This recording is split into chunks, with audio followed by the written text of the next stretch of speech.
오늘 좀 제가 배우고 싶은 가장 큰 목록은 해외 마케팅이에요. 제가 제일 궁금했던 게 똑같이 한국에서처럼 일본이나 해외에서 스폰서 광고를 돌린다고 하셨는데 거기에 대해서 사실 문화적 차이도 있다 보니까 광고에 제가 생각하는 건 컨텐츠거든요.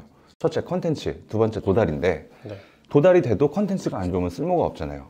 그렇죠. 어떻게 보면 대부분 광고를 조금 하실 줄 아는 분들은 스폰서의 효율을 체크를 어느 정도 할 줄 아는데 그 효율 체크도 어떻게 하길래 제가 생각했을 때 일본 했을 때 저번에는 제가 좀 창피해서 말씀을 안 드렸지만 네네. 한번 일본 걸 하다가 제가 박살이 났었어요. 네, 뭐 그렇죠. 안 되면 그럴 수도 있고. 그 대표님이 저번에 되게 툭 던지는 식으로 한국 갖고 한국에 한 2년 전 느낌으로다가 그냥 광고를 일본어로 번역을 해가지고 돌리면 그게 어느 정도 매출이 나오고 이 광고를 했을 때 사실상 한국, 일본 사람들이 신뢰도가 되게 정보를 입력하는 걸 되게 어려워한다. 네네. 그래서 아마존이라든지 이런 일본에 대한 대형 플랫폼에다가 제품을 등록했을 때 이탈률을 조금 막을 수 있다 라고 말씀을 주셨는데 이탈이 문제가 아닌 구매가 안 나더라고요. 그래서 컨텐츠는 도대체 어떻게 나가는 건가 라고 해서 제가 그 컨텐츠도 한번 페이스북 쪽을 들어가서 봤는데 네네. 정확한 포인트를 못 잡겠더라고요. 사실 컨텐츠라고 하는 건 컨텐츠가 좋아야 됩니다 라지만 이 컨텐츠에 어떻게 보면 그 안에 핵심 키가 있거든요. 그 나라의 이런 문화, 예를 들어서 제가 옛날에 모낭충 비누를 팔았을 때 네. 광고에 대한 심의가 그렇게 까다롭지가 않았었고 네. 그리고 그 당시에는 눈에 보이는 혐오감을 이끌어주면은 구매 전환이 바로 나오는 시대였는데 지금 한국은 되게 많이 바뀌었잖아요. 네. 광고에 대한 제재도 굉장히 많고. 혐오감 있으면 이제 잘리죠. 네, 그렇게 하면 큰일 나죠. 이제 광고 징계받고 이러니까. 페이스북 지수가 떨어진 다음에 이제 막혀. 네, 그리고 서로 신고하는 문화가 우리나라에 아주 발달되어 있기 때문에 서로 이제 네. 아름다운 문화. 아름다운 문화. 광고 잘 나가네 그러면 바로 신고. 불쾌함을 이렇게 한번 눌러주고 불쾌함을 조장. 그러니까 이게 보면은 제가 보는 한국의 마케팅 시장은 어떻게 보면 좀 예를 들어서 저도 티 브랜드를 하니까 한국의 티트리트라는 제품을 좀 설명을 할 수 있을 것 같아요. 네. 티트리트 아시나요? 잘 몰라야죠. 한국의 그 바이포엠인가 포엠스토리라는 곳에서 하는데 거기는 어떻게 보면 광고회사 대표들이 뭉쳐서 만든 회사예요. 네네. 근데 그 회사가 티 시장을 어떻게 보면 처음으로 온라인에서 판매를 좀 열었던 대표적인 케이스입니다. 그래서 제가 보는 광고에서는 별다른 다른 건 없는데 첫 번째 주자다. 그거에 대한 가장 특혜를 많이 봤어요. 후발주자가 따라와도 첫 번째 주자가 했을 때 마케팅의 효과, 트래픽이 들어가고 그리고 거기에 대한 광고 리뷰라든지 이런 것들이 누적된 거를 사실 따라가는 거는 후발주자가 쉽지가 않다. 근데 대부분의 사람들은 이렇게 하니까 이 사람이 되네 하니까 그대로 카피가 하거든요. 근데 카피가 전부가 아니기 때문에 그런 어떻게 보면 컨텐츠의 키를 조금 배우고 싶습니다. 그 컨텐츠에 대해서부터 조금 풀었으면 좋겠어요. 그래서 컨텐츠요? 네네. 예를 들어서 영상을 만들 때 이제 대표님이 만든 일본의 가장 반응이 효율이 좋았던 광고 영상을 잠시 보고 넘어가겠습니다.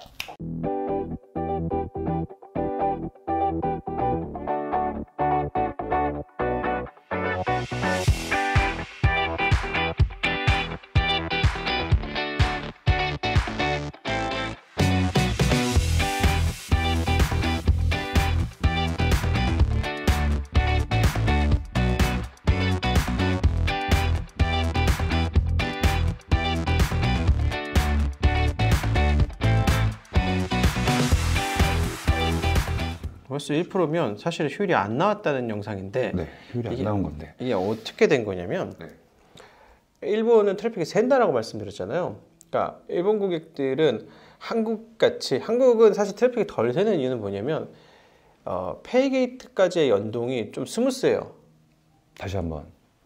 내가 물건을 봤어. 네. 결제를 하는 데 있어서 한국도 옛날에는 막 용산에서 물건 살 때를 생각해 보시면 힘들었어요. 그쵸. 근데 요즘은 네이버 페이, 아니면 카카오페이, 네네. 아니면 카드 그 간편 결제 같은 거 있잖아요.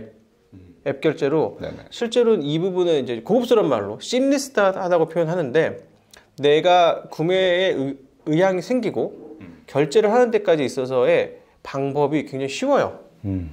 그런데 아직 일본은 이게 이제 간편 결제 시장, 일본은 이제 페이페이, 라인페이, 이제 페이페이랑 라인페이, 페이페이가 야후 거고 라인페이는 네이버, 그러니까 하여튼 네이버 라인 건데, 네네네. 라인인데 얘네 둘이 이제 합치기로 했죠. 네네. 그러니까 페이페이, 라인페이 하나라고 하면 그 다음에 일본에도 간편 결제가 한 15개쯤 있어요. 네네네. 도코모 페이도 있고, 소프트뱅크 페이도 있고, 있지만 이게 그렇게 활성화되어 있지 않다. 왜 그러냐면 하나 더 넘어가 보면 일본 분들은 신용카드를 두 분에 한 분 정도밖에 안 갖고 계세요.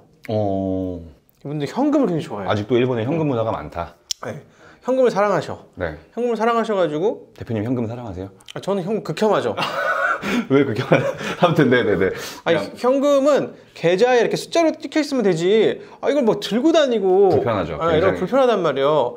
이 여담인데 제가 이제 요즘 이사 가려고 사옥 매매한 거 있는데. 오 건물주. 네, 근데 그 전 건물주분이 잔금을 현금으로 줄 수 있냐? 네? 뭐 이런 말씀을 하셔가지고 그거 굉장히 큰 일이다. 근데 굳이 왜? 그래서 약간 현금으로 받으면 무슨 세금 신고를 안 해도 되시는지 약간 착각하고 계신 것 같아요. 약간 연로하시거든요. 말도 안 되는 거죠. 네, 상관없는 건데 그래서 현금으로 무슨 90억을 어떻게 만들어요? 네.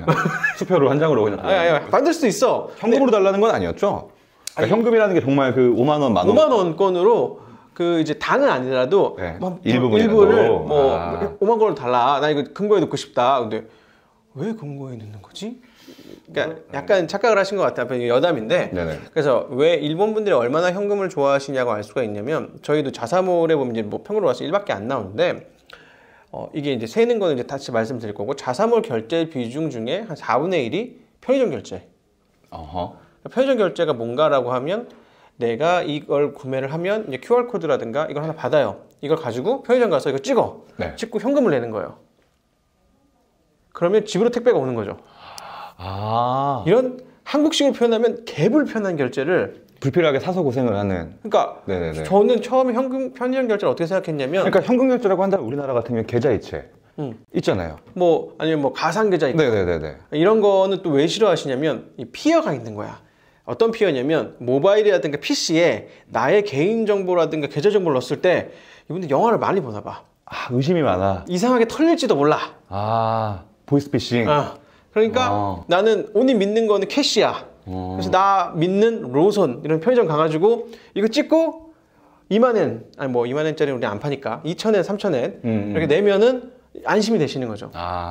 그러면 물건이 이제 택배로 집으로 가는 거예요. 그러니까 우리는 보통 주문할 때 침대에서 이렇게 뒹굴뒹굴 거리다가 이거 좋아 보이네 하고 띡 하고 뭐 페이스 아이디를 이렇게 인증한다든가 손을 이렇게 넣고 내일 택배가 올래나 이런 건데 그게 아니고 이분들은 이거 좋아 보이네 편의점 그래서 결제하기 딱 누르면은 이메일로 이 QR코드가 와요. 그걸 들고 이제 옷을 갈아입고 집 앞에 있는 편의점 가는 거지. 가가지고 내가 샀어요 이렇게 하면은 띡 하면은 뭐 2,300엔입니다 이거 내면은 그때부터 이제 물건이 출고가 시작이 되는 거죠. 그러니까 한마디로 일본은 조금 번잡하더라도 그래도 안전한 걸 되게 선호하는 그런 사상이 자리 잡아 있다. 그렇죠.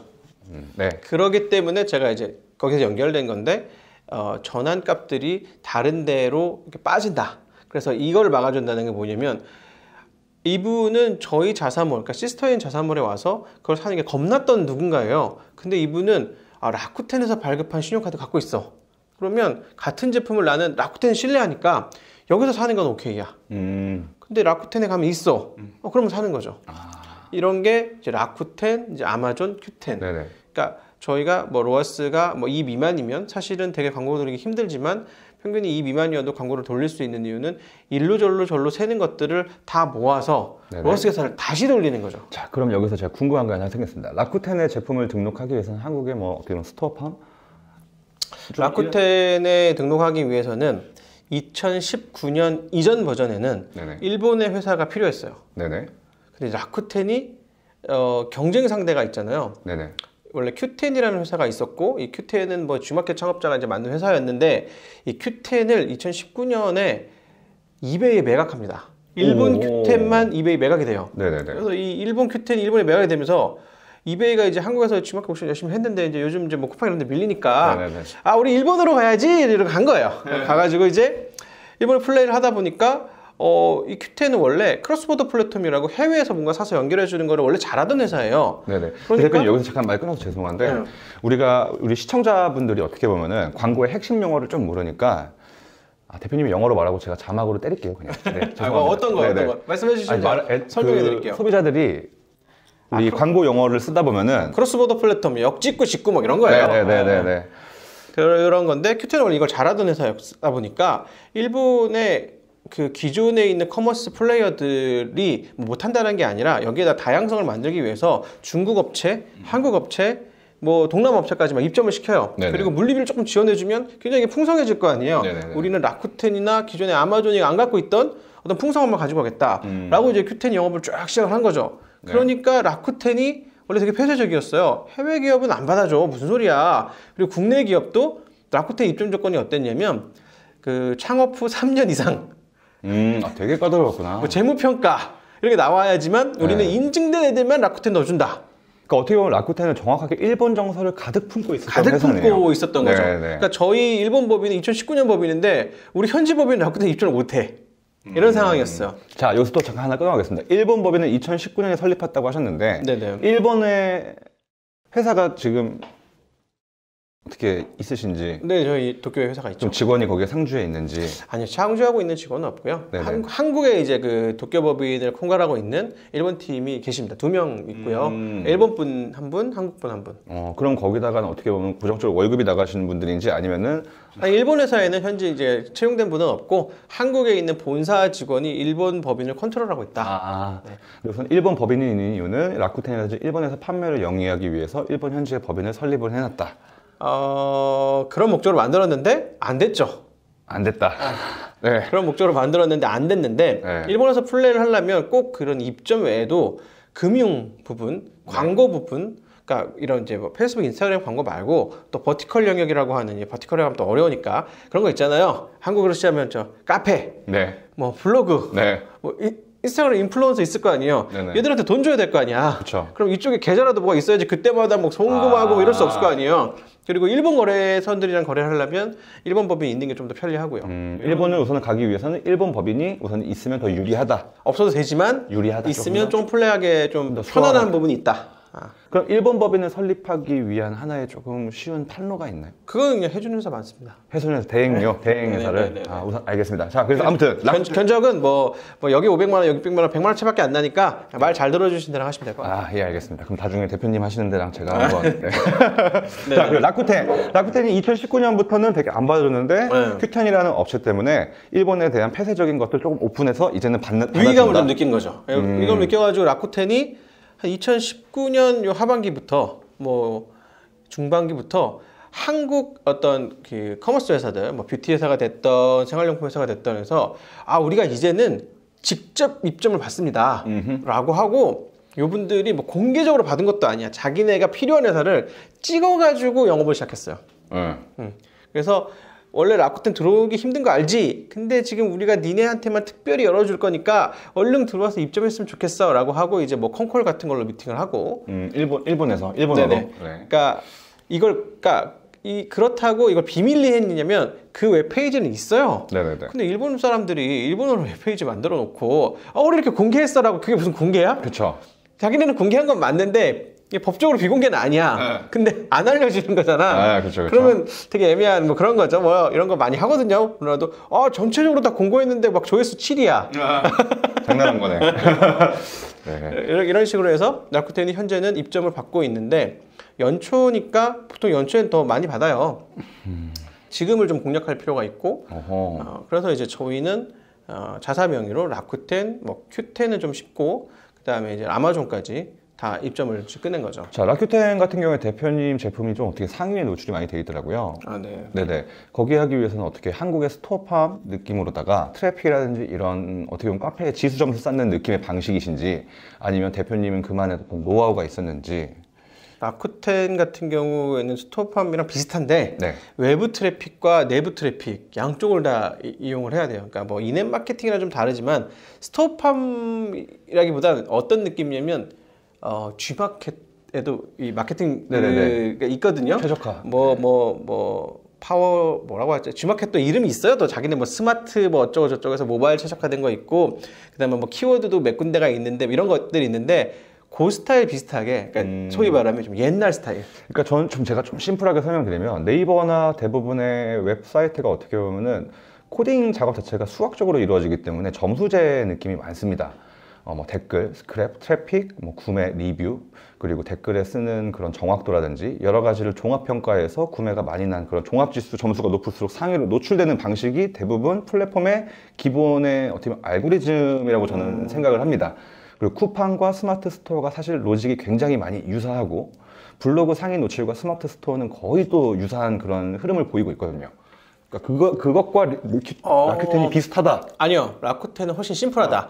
라쿠텐은 라쿠텐은 그게 왜 이렇게 로직이 만들어져 있냐면 쿠팡이라든가 네이버 같은 경우엔 실제로 어뷰징 업체가 많이 붙다 보니까 어뷰징을 디펜스하는 방식으로 로직이 고도화가 된 거예요. 네네네.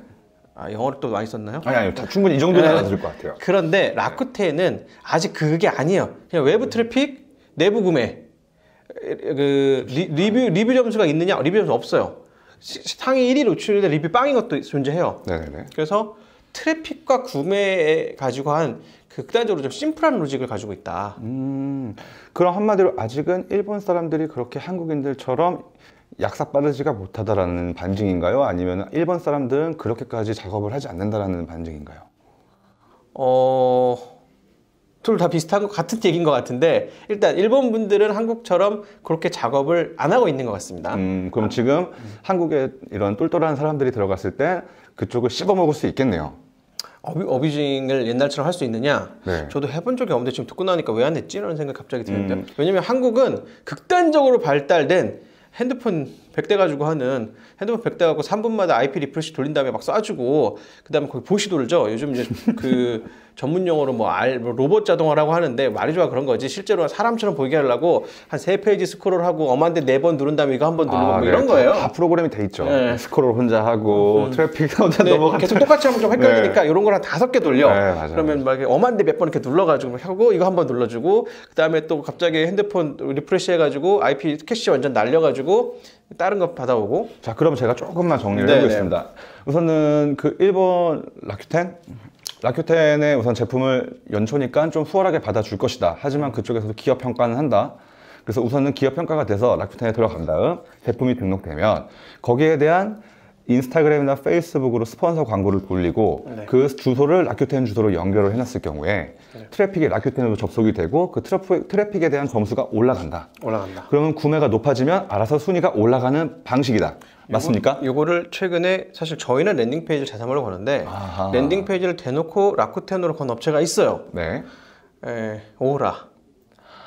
오라 마케팅 잘하죠. 네, 네이버 카카오톡에 마케팅을 연 오호라. 네, 오호라가 이제 사실 이제 에코팀들이 가서 한 건데 네네. 아예 랜딩 페이지를 대놓고 라쿠텐을 해서 저희는 뭐가 궁금했냐면 라쿠텐에다가 대놓고 랜딩을 돌리면 사실 전환율 추적이라는 게 안 돼요. 네, 그렇죠. 안 됨에도 불구하고 그냥 걸렸다라는 건 이제 오호라는 이렇게 생각을 한 거예요.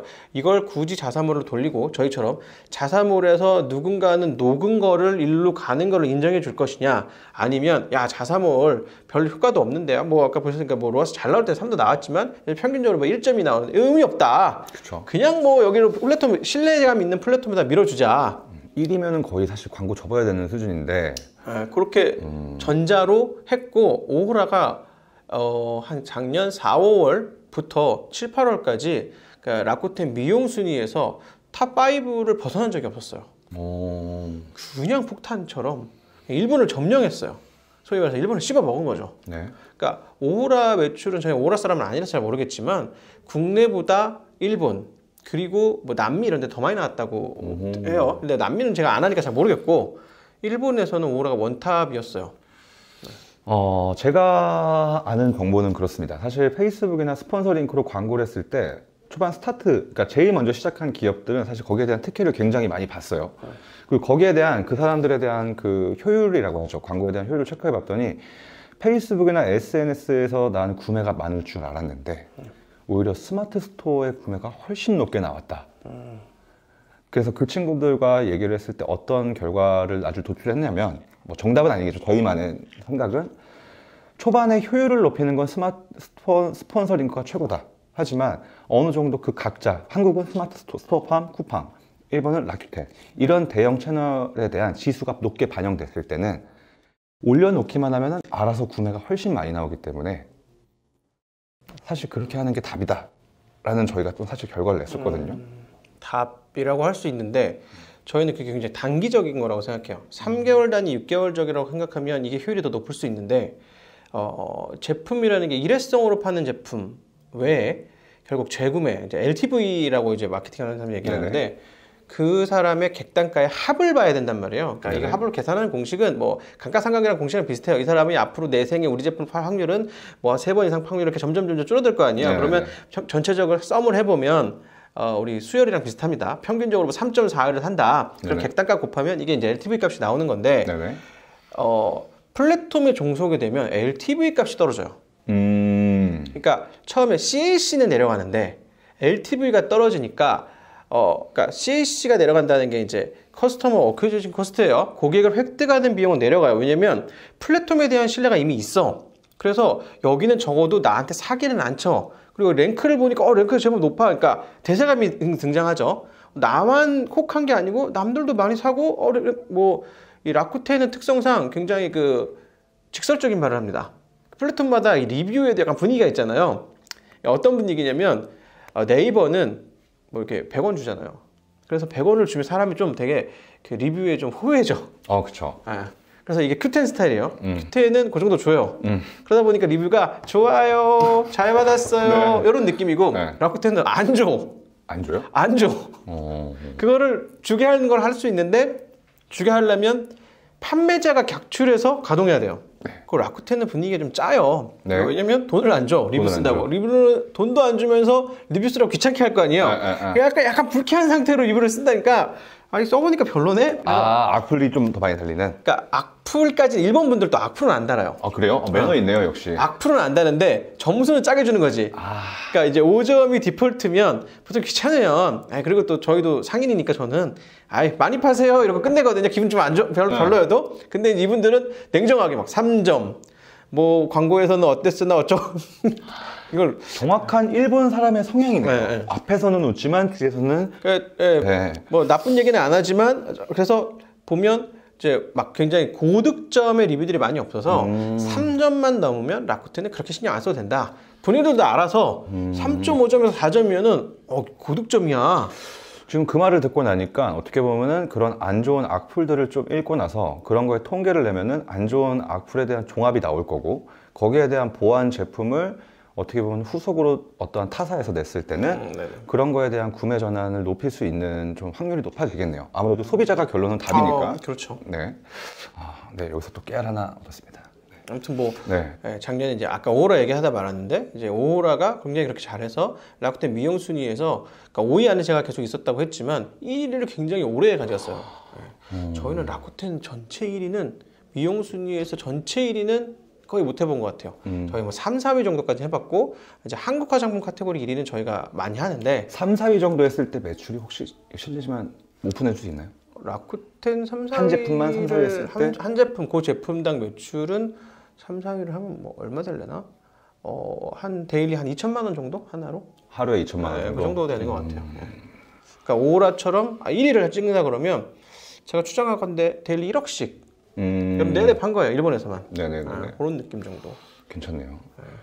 자, 그러면 이제 라쿠텐에서 판매를 하는 걸 했습니다. 그러면은 우선은 제일 판매가 제일 많이 나오는 것은 라쿠텐이고 그리고 그거를 저희는 그러진 않아요. 그래요? 저희는 라쿠텐, 큐텐, 아마존 다 나가나요? 골고루 움직이고 있고요. 네네. 요거를 다 더하면 자사몰 정도. 비슷해요, 이렇게. 저희는 무조건 자사몰이 제일 중요하다고 생각하는 게 재구매가 가능한 제품을 계속 공급해야 된다는 생각에 이제 저희가 퀄리티를 컨트롤하는 거고 컨트롤한다는 느낌보다는 좋은 제품을 드리려고 하는 거고 한 번 사고 나가는 고객은 사실 그 더 많이 팔기 위해서는 뭐 그분도 좋은 고객이지만 크게 의미는 없는 것 같아요. 또 사는 고객님이 돼야 우리가 성장할 수 있다. 그래서 저희의 그 지표의 그 포커스는 이제 뭐 재구매, 리세일 혹은 리텐션 여기에 맞춰져 있는 거죠. 근데 아무튼 소비자들한테 재구매를 높일 수 있는 방향성이 어떻게 보면 회사의 장기적인 방향을 봤을 때 최고죠. 어떻게 보면은 제가 그동안 광고 회사를 하면서 가장 부족했던 점이 어떻게 보면은 저랑 같은 광고 회사 상품을 해서 광고 회사를 접고 창업한 브랜드들이 사실 굉장히 많습니다. 블랭크 코퍼레이션이라든지 APR이라든지. 아 진짜요? 네. 어쨌든 다 광고 쪽 저보다는 늦게 시작한 세대지만 저는 거기 딱 재벌이잖아요. 거기는 거의 타고났죠. 사실 어떻게 1세대들이 돈을 많이 벌었던 케이스 같아요. 근데 아무튼 그 친구들에 갑자기 씁쓸해지셨어. 마음이 아파요. 그 친구들은 어떻게 보면은 업종 전환을 한 거예요. 내가 그때 대빵이었는데 회색 한번 뜨드 이런 거 있잖아. 근데 진짜로 불과 5년 전. 그쵸. 불과 사실 5년 전이 뭐예요? 한 4년, 3년 전만 해도 사실 제가 광고 시장을 좀 마음대로 좀 갖고 놀던 시절이었던 것 같아요. 근데 그들과 저의 좀 차이였다면 그들은 광고 시장에서 갈아탄 거죠. 이거 기회가 보인다.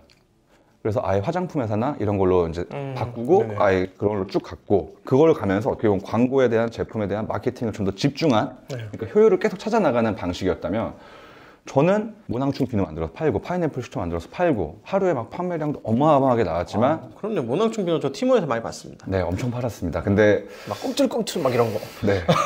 근데 그때 제가 느낀 게 나는 광고 회사야. 나는 그냥 이거를 거래처한테 포트폴리오로 보여주기 위함이야. 대부분의 광고 회사들이 조금 단점이 서로 도와가면서 해요. 그러다 보니까 다 자기네 포트폴리오래. 난 그게 싫은 거예요. 그래서 나는 제 제품을 했던 건데 그게 제 실수였어요. 광고 회사를 빨리 접었어야 되는데. 아무튼 네.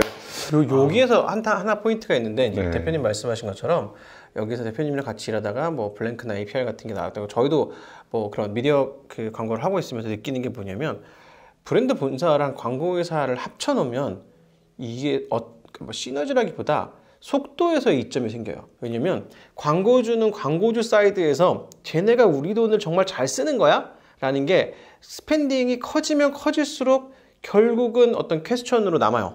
그러니까 왜냐면 원래 스pen딩이 커지면 자연스럽게 효율은 좀 떨어져요. 그렇죠. 근데 야, 옛날에는 100만 원 넣으니까 300만 원 팔았어. 그러면 1000만 원 넣어봅시다 라고 하면 이 광고주 입장에서는 이제 3000만 원 팔리겠지? 라고 생각을 했는데 1000만 원 넣으니까 한 2500만 원 팔리는 거야. 그러면은 물론 처음에는 그래도 좋지. 근데 좀 더 가.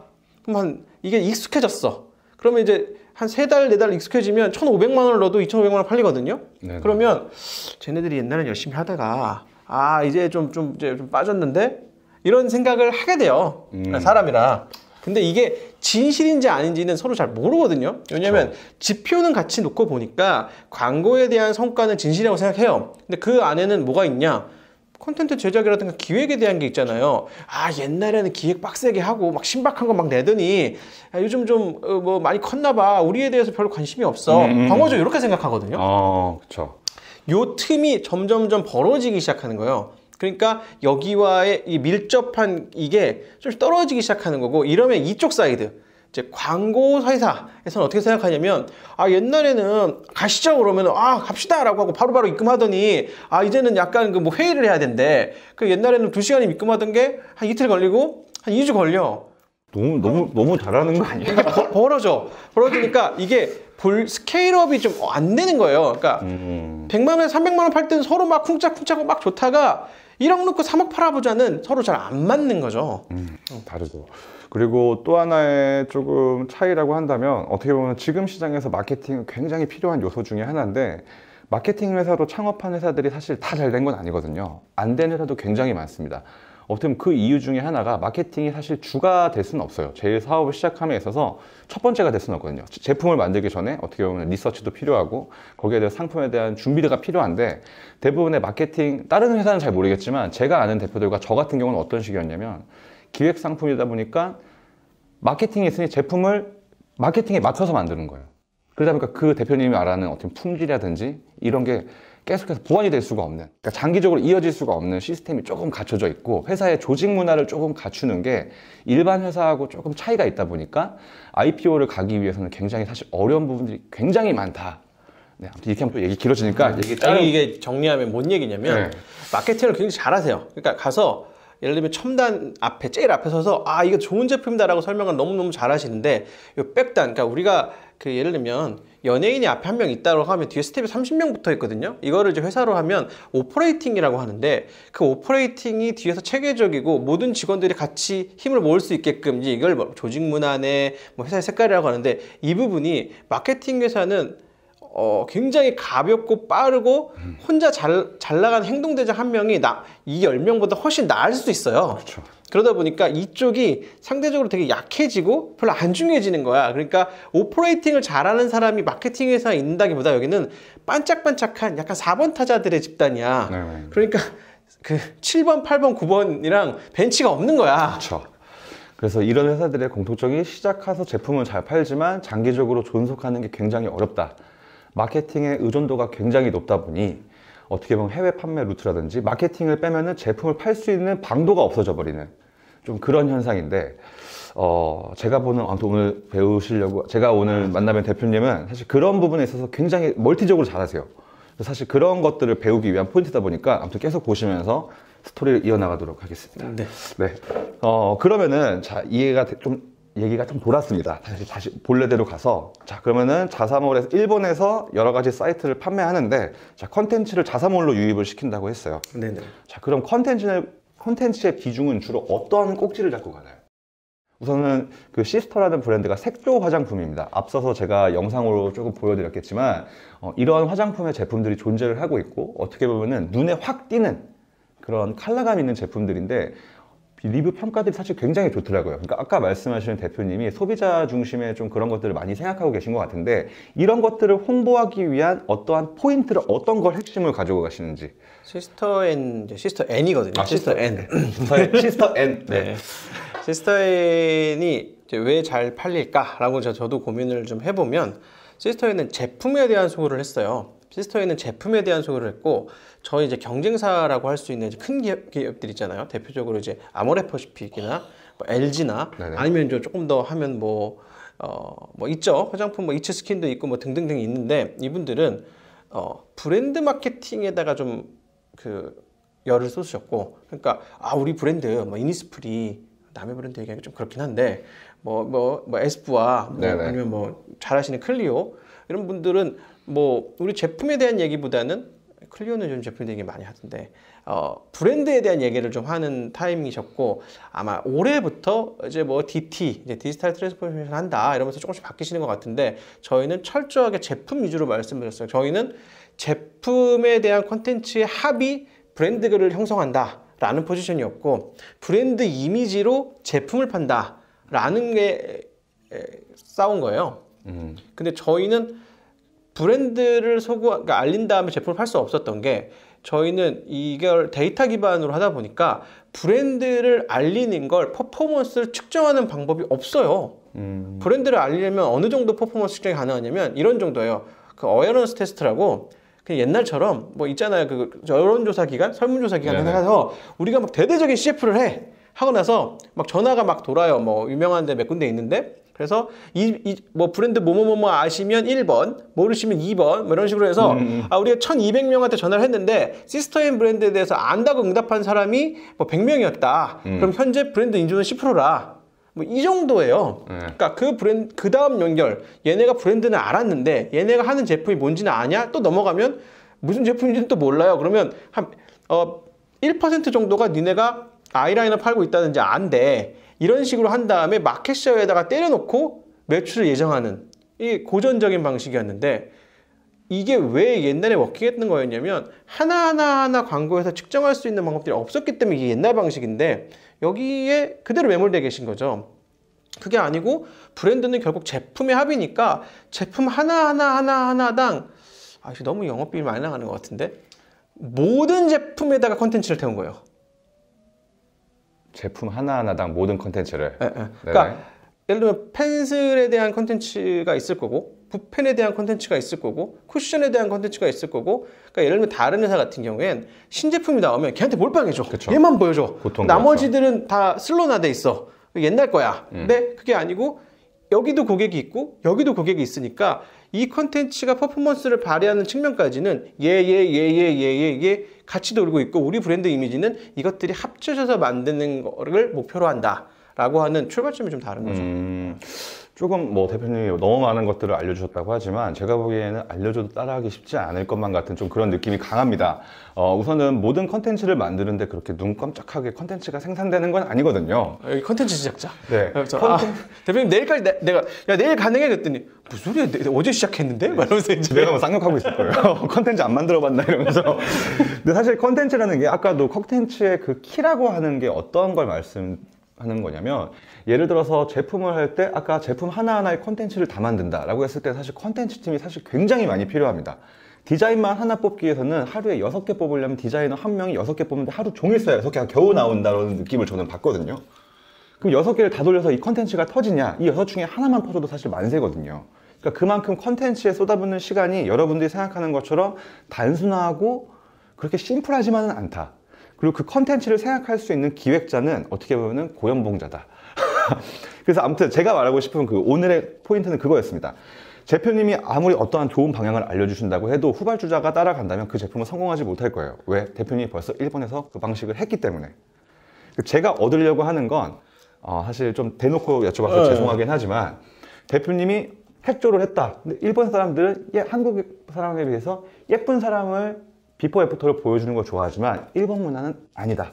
평범하게 생긴 사람의 색조를 했다가 지웠을 때의 모습을 보여주는 게 그 사람들한테 핵심이다.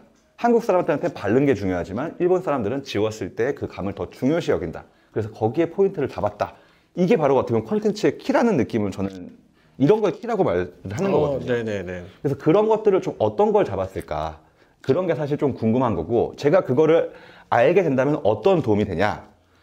일본 사람들의 문화 감성은 이렇구나. 그렇다면 저는 일본에 나온 방송 프로그램을 다 볼 거예요. 한국에 따지면 비타민이나 황금알 이런 것들을 보다 보면 거기서 제품들을 이미 걔네가 디테일하게 다 풀어서 홍보를 하거든요. 그럼 딱 그거 보고 방송에서 나갔으면 이거는 심의 우선 오케이. 그럼 거기서 따가지고 저는 제가 제작을 합니다. 요 부분은 네. 요거는 어떤 부분을 원하시는지는 알겠는데 일단 결론부터 말씀드리면 제가 아주 디테일하게 잘 몰라요. 왜 모르냐면 네. 그걸 제가 안 만든 지 좀 됐어. 근데 이제 어떤 느낌인지는 알 것 같은데 네. 어떤 말씀을 드리냐면 일본 분들은 텍스트에서는 그러니까 설명 그 제품의 스펙이라든가 텍스트에서는 이게 틀리면 안 돼요. 이걸 다 읽는 민족이에요. 그래서 텍스트는 굉장히 정중하고 정교하게 들어가야 되는데 이분들은 컨텐츠에 대해서는 약간 만화를 좋아하는 민족이잖아요.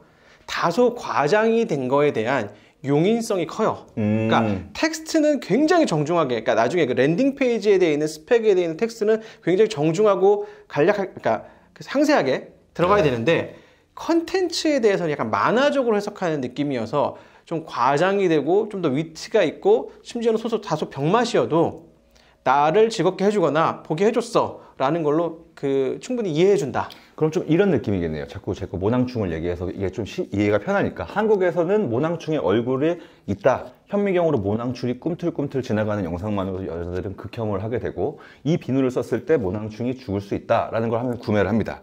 하지만 일본 같은 경우는 모낭충을 기억하는 걸 확대를 했을 때 그런 느낌이 아니고 기억하는데 얘가 갑자기 애니메이션처럼 빵 커져서 모낭충의 이빨이 이걸 잘라먹어서 이게 피가 나서 여드름이 커지는 이런 좀 살짝의 설정이 들어가면 좋아한다. 잘하시. 병맛 이런 거 좋아합니다. 네, 이런 느낌을 이런 일본은 거는 원한다. 컨텐츠에서는 하고 랜딩 페이지에서는 아까는 과장을 했지만 갑자기 톤을 좀 바꿔가지고 그 캐릭터는 등장하지만 정직하게 여기서는 정직하게 얘기를 해줘야 되는 거죠. 그러니까 어떻게 보면 걔네들이 느끼기에 과장된 건 충분히 알릴 수 있게 해주되 상세 페이지에서 글로서는 최대한 그걸 디테일하게 깨알깨알 한국처럼 리뷰 작업을 막 그렇게 말도 안 되게 쓰는 그런 개념이 아닌 여기랑 여기랑 결이 맞아야지 된다라는 편이잖아요. 네네네. 여기 일본은 요게 좀 다소 과장이어도 뭐 광고잖아. 네네. 그리고 여기에서는 아니라는 걸 뭐 인정한다는 거죠. 자, 그럼 한국 같은 경우는 제가 해외를 잘 마케팅을 많이 못 해봐서 좀 하나의 번외를 여쭤보고 싶습니다. 한국 같은 경우에 사실 마케팅은 되게 심플하다고 생각합니다. 잘 되는 업체 상위 3개만 딱 보면은 그 3개의 공통점이 교집합이 나오고 그 교집합대로 마케팅하면은 중타 이상은 간다라고 저는 생각을 하거든요. 그리고 거기서 근데 한국에서 그렇게 못하는 이유는 그렇게 절실하게 그 3개를 분석할 만한 사람들이 없다. 저는 그게 핵심이라고 생각하거든요. 알려줘도 안 한다. 근데 일본 같은 경우도 그게 방법이 통할까요? 통한다. 통한다. 말씀하신 거랑 비슷합니다. 그렇게 많이 안 본다. 알려줘도 안 한다. 하나의 팁이 하나 있네요. 왜 이게 어떤 팁이냐면 제가 이제 맨날 속도와 컨텐츠의 완성도가 좀 떨어지더라도 많이 만들어서 그러니까 베리에이션을 많이 쳐서 실험해 보라고 하는데 이게 일본 회사가 했을 때 굉장히 단가가 비쌉니다. 일본 애들이라면 단가가 비싸요? 네. 영상 비용이요? 얼마 정도? 저희가 이제 뭐 일본의 그 A급 에이전시가 있어요. 네. 하코도라고 이제 한국으로 치자고 하면 이제 제일기획 같은 애들이에요. 네네네. 얘들이랑 뭐 TBC 콜라보 이런 작업을 해보려고 하는데 네. TBC를 만들기 전에 시장 조사부터 해야 된대. 네. 견적서가 왔어. 네. 3천만 엔. TBC를 만드는 비용이 아니고 우리가 이 제품을 어떤 식으로 소구할지 시장 조사를 해야 되는데 일단 3억부터 시작을 한대. 근데 제가 보기엔 그건 제일 기업하고 비슷한 것 같은데. 제 계획은 여기 이제 서비스를 해줘요. 견적서만 있고 나중에 하면은. 서비스지 말 그대로 견적서 안에 다 포함되어 있는. 아 얘는 실제로 다 받는 거예요. 얘는 실제로 그것도 받고 네. 그다음에 뭐 그 이제 저는 온라인 마케팅처럼 이렇게 빠르게 베리에이션을 쳐야 되는 게 그러니까 제작 시스템이 좀 예전 같은 시스템이라 하나하나 제작 단가가 굉장히 올라가서 빠른 실험을 할 수 있는 상태가 아닌 거예요. 일본 에이전시들이. 테스트를 하기에는 비용적인 리스크가 네네. 너무나 크다. 네. 현재 일본 에이전시들이 그런 상태인 것 네. 같고 한국은 여기 한 3년? 한국도 한 5년 전에는 그랬어요. 그렇죠. 네. 그 시절이 한국이 5년을 지나온 것 같다. 제가 보기엔 일본이 문화적으로 이해만 되면은 굉장히 괜찮은 시장 같다라는 좀 생각이 듭니다. 네네. 제가 생각하는 한국과 또 일본의 좀 마케팅의 차이는 어떤 건지 모르겠지만 한국에 제가 지금 마케팅 쪽에서 일을 한 지 14년 차 되고 있는데 한국에 조금 특수가 있습니다. 어떤 게 차이가 있냐면 한국은 대기업들의 마케팅 방식은 심플해요. 돈으로 때린다예요. 좋은 건 다 한다. 예를 들어서 삼성 비싼 거 필요 없어. 그냥 많이 보는 게 중요해. 예산이 너무 많기 때문에 표정이 돌아가는 거죠. 예산이 너무 많기 때문에 다 써도 좀 남어. 네. 그래서 할 수 있는 걸 다 해가 이제 삼성의 스타일. 그리고 근데 또 웃긴 건 예를 들어서 페이스북이 제가 보기엔 가장 마케팅하기가 쉬웠을 때가 한 4년 전이었을 거예요. 16년 뭐 이랬을 거예요. 딱 4년 전. 16년도에는 어떻게 보면 아직 좀 시장이 덜 열린. 아, 17년인가요? 17년에가 제가 그때는 정말 우스갯소리가 아니고 정말로 똥을 팔아도 팔릴 때. 제가 똥 싸놓고선 여기다가 포장지 하나 감싸놓고 방향제입니다 이렇게 해도 아, 조말론이에요? 네, 진짜로 많이 팔릴 때였어요. 정말로 네. 말도 안 되게. 근데 그 당시에 효과는 좋고 광고비는 굉장히 쌌었어요. 근데 그 당시에 저한테 제의가 들어왔던 기업들한테 이거 대박이다. 이거 하셔라. 그랬더니 이런 거 누가 하냐. 안 한다. 그러다가 막상 광고비 이빠이 비싸지니까 많이 비싸지니까 그때서야 하겠다. 네이버 블로그 시장 때도 제가 뭐 예를 들어서 정말 싸게 한 달에 뭐 30만 원이다. 지금은 30만 원짜리가 한 800만 원 합니다. 아, 그렇죠. 근데 30만 원에 하세요. 그랬더니 이런 거 누가 하냐? 안 한다. 이랬거든요. 우리나라의 좀 기업들이나 큰 회사들의 특징은 어떻게 보면은 제일 많이 보는 그런 채널들에 새로운 거에 거부 반응이 좀 많이 있어요. 새로운 거에 도전하려고 하지 않는 그냥 확실한 거에 돈으로. 요거는 거부 반응이어서 그러냐. 제가 왜냐면 이제 저희 와이프가 삼성전자 마케터예요. 조심해야겠네. 네, 저희 와이프가 이제 네. 이제 GMC였다가 GMO였다 요즘 GMC인데 글로벌 마케팅 본사 조직에 있는데 이분들의 목표는 회사의 매출을 위한다거나 그러니까 물론 궁극적인 목표는 매출인데 그게 아니고 우리 상무님을 만족시켜 드리는 거예요. 우리나라 기업의 특징이 그렇긴 하죠. 우리 상무님을 만족시켰는데 우리 상무님 마케팅 상무님이 보통 외부에서 오시거든요. 그러니까 소위 말해서 엄청 힙쟁이가 와. 어디서 되게 멋있는 건 다 하고 왔어. 근데 저희 네이버 블로그에다가 3억 쓰겠습니다 했더니 어디서 그런 격 떨어지는 일을 하고 있어. 이렇게 나가는 거죠. 그러니까 그래서 실험을 한다라는 개념이라기보다는 아니 우리가 무슨 격을 떨어지게 그런 애들이랑 일을 해. 그래서 예를 들면 뭐 마케팅 회사시니까 뭐 GA라든가 픽셀이라든가 이런 거 심잖아요. 네, 그렇죠. 그것도 스탠포드 나온 애들이 해야 좋아하세요. 하버드 나오고. 아니면 이제 뭐 한국에 있는데 뭐 어디 SDS 애들이 불러서 하면 안 되나? 그럼 내가 문제네. 제가 문제였네요. 제가 하버드를 나왔어서 하버드생이 알려낸 바이럴 로직인데요. 이랬으면 했겠네. 그 유명한 사례가 있어요. 뭐 엘모 회사에 그 GA 설치하고 GA의 그 좀 어퍼 패키지 있잖아요. 좀 고급형. 그거 하는데 이제 견적 3억. 뭐 이렇게 해도 승인이 난다. 내가 문제였네요, 내가. 그 스태프들의 레주메가 좋으면은 얘네가 하면 확실합니다. 라고 하면 실제로 시장에 300만 원이 되는 게 중요한 게 아니야. 왜냐면 이제 핑계도 있어. 왜냐면 얘네가 우리 회사에 속속들이 이런 거 설치하면 NDA가 걸리잖아요. 이런 것들 다 볼 텐데 300만 원짜리 업자한테 맡길 수가 없잖아. 좀 레주메도 빵빵하고 나중에 나가서 털었다가 뒤탈리는 애들한테 맡게 되니까 갑자기 금액이 100배 비싸지는 거죠. 네. 여기에서 먹고 사시는 분들을 제가 많이는 아니고 좀 알고 있는데 그분들 실력 없어요. 이렇게 쉽게 보니까 실력이 안 늘어. 그러면 제가 문제였던 걸로 결론이 났습니다. 자 그렇다면 아무튼 제가 광고회사를 사실 이번에 대표회사를 바꾸고 빠지려고 해요. 그래서 사실 제가 광고업에서도 많이 도태됐다라고도 많이 느끼고 있고 사실 그렇다 보니 대표님도 마찬가지로 요즘은 제가 광고 실무를 안 해서라고 말씀하셨듯이 저도 요즘에 실무를 안 한 지가 꽤 됐거든요. 그러다 보니 광고에 대한 순서라든지 이런 기획을 잡을 수 있는데 디테일로 효율 관리를 하라고 한다면 저는 못하게 되더라고요. 그래서 그거를 직원들을 시스템을 할 수 있게끔 직원들을 갖춰서 해놨는데 아까 말한 그 포인트, 광고는 잘했는데 정작 시스템을 구축하는 거에 대한 굉장히 미숙한 집단이었다. 거기에 대한 굉장히 지금 뼈저리게 느끼고 있거든요. 그러면서 저 같은 경우는 이제 광고에 대해서는 충분히 이해했다. 이제 광고 회사는 그만하고 이제 내 제품을 조금 더 다시 배우면서 키워 나가보자. 이런 개념으로 하다 보니까 대표님한테 어떻게 보면 진짜로 이런 기술을 한번 배우러 온 거기도 합니다. 자, 뭐 어떤 말씀인지 알겠는데 저도 요즘 공부하고 있는 건데 모든 직원이 어떤 비전을 향해서 보고 같은 얘기를 하느냐 이게 제일 중요하다고 얘기를 하는데 너무 멀리 간 얘기잖아요. 그러면 이제 어떤 저희는 이제 그로스팀이라고 얘기하는데 그로스팀과 컨텐츠팀이 뭘 보냐면 같은 지표를 매일 보고 점검해요. 어제 라이브 된 게 어떤 효과를 냈고 그래서 지금 얼마가 여기 스pen딩 예산에 올라가 있고 어떤 거였고 얘는 그래서 이 팀에서 누군가는 걸 만들었을 거 아니에요. 그렇죠. 근데 오늘 꺼질 수밖에 없는 운명인 거야. 라이브 48시간밖에 안 됐는데. 그러면 서로 여기서 이제 레슨런이라는 걸 하잖아요. 얘는 왜 날려야 되는 운명인 거고 우리는 열심히 제작했지만 그러면 거기서 배워야 되는 거잖아요. 그러면 우리가 계속되는 효과 있는 광고를 만들려면 어떤 부분을 파야 될지 서로 이거를 가지고 계속 진화하기 시작하는 거죠. 처음부터는 완벽할 수 없지만 어떻게 보면 효율을 계속해서 잡아가는 싸움이 중요하고 이런 것 같아요. 여기 예를 들면 뒤에 어디 공란이 있어. 여기 계속 두들겨 보는 거예요. 근데 두들길 때 10,000원씩 든대. 그러면 10,000원, 10,000원, 10,000원, 10,000원, 10,000원 넣다가 여기 퉁퉁퉁 소리가 나. 잠깐만요. 여기 좀 뚫릴 것 같은데. 야, 여기 100만 원. 이런 느낌이에요.